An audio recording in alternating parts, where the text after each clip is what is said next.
સુરતના સચિન વિસ્તારમાં આવેલ શ્રીનાથજી જ્વેલર્સમાં થોડા સમય પહેલા થયેલી લૂંટ અને હત્યાની ઘટનાના તપાસમાં નવો મોડ આવ્યો છે।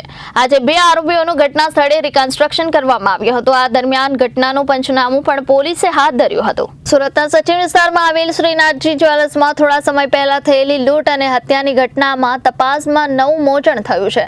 બે આરોપીઓનું ઘટના સ્થળે રિકન્સ્ટ્રક્શન કરવામાં આવ્યું હતું। આ દરમિયાન ઘટનાનું પંચનામું પણ પોલીસે હાથ ધર્યું હતું। આ કેસમાં 4 લૂંટારુઓએ દુકાનમાં ઘૂસીને લૂંટ ચલાવી હતી અને દુકાનના માલિક આઝીઝ નામના જ્વેલર્સની ગોળી મારીને હત્યા કરી હતી, જ્યારે અન્ય 2 લોકોને બચાવવા આવતા તેઓને પણ ગોળી મારી ઈજા પહોંચાડવામાં આવી હતી। પોલીસે આરોપીને 2 હત્યારાઓને બિહારથી ઝડપી પાડ્યા હતા। આરોપીઓની ઓળખ પરેડ પણ કરવામાં આવી હતી।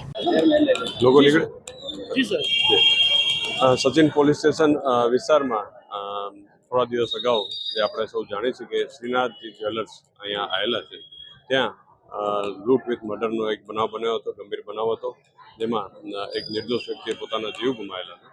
જેમાં પબ્લિકે એ વખતે ખૂબ મોટું સાહસ દેખાડી અને જે લૂંટ કરવા આવેલા હતા એક આરોપીને સ્થળ ઉપરથી જ પકડી પાડેલા હતા અને તે દરમિયાન જ જે મુદ્દામાલ હતો એ પણ અહીંયા આરોપી જે બાકીના હતા એ છોડીને અહીંથી ભાગેલા હતા।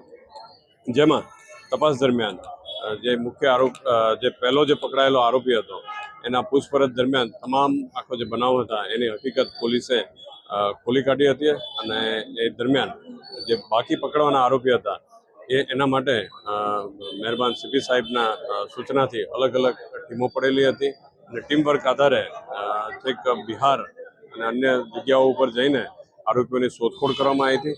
આવો ગંભીર બનાવ બનેલો હોય અને આ ટાઈપના આરોપીઓ હોય જેથી તેઓ પોતાને છુપાવવા માટે ખૂબ પ્રયત્ન કર્યા, પણ પોલીસે અથાગ મહેનતથી એ લોકોને પકડી પાડેલા છે અને આજરોજ એના જે કે રિમાન્ડ ઉપર છે આરોપીઓ, નામદાર કોર્ટ તરફથી પણ પોલીસને ખૂબ સહકાર્ય અને જેટલા રિમાન્ડ માગ્યા હતા એ પ્રકારના રિમાન્ડ પણ આપવામાં આવેલા છે, જેથી તપાસમાં અમારા દોર સારી રીતે ચાલી શક્યા છે।